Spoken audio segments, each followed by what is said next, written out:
Assalamu alaikum, YouTube көрүүчүлөр, жылкы сүйүүчүлөр. Туугандар сатууга Тынарбектен Скендер деген кайманат бар. Ушул Ростовдон келген Буденовский порода тай чыгат экен туугандар.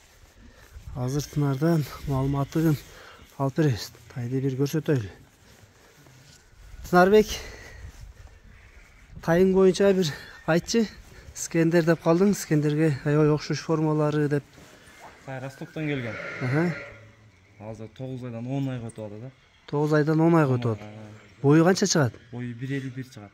Бою 1.51 сантиметр, Парадоз Буденовскийби? Бир бастырчы мындай көрөлү. Жанар. Яка бастыр. Моюндары да аябай узун экен туугандар. Скендерге аябай окшоштуктары бар экен туугандар. Карагыла, мүчөлөрү, бойдун чоңдуктары, моюнун узундуктары, кашка, өңтүз окшош экен. Ошо окшоштуруп Скендер деп ат коюп коет. Толук көрүнүшүн карагыла. Туугандар, бул Коштөө айылында, Аксынын Коштөө деген жеринде. Азыр баазы сурап берейин.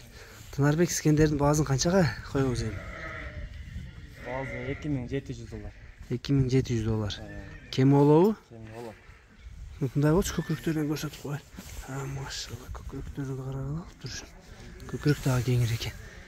3 бутак экен, буттары, туяктары бардыгы таза. Як жактарынан көрсөтүп коеюн.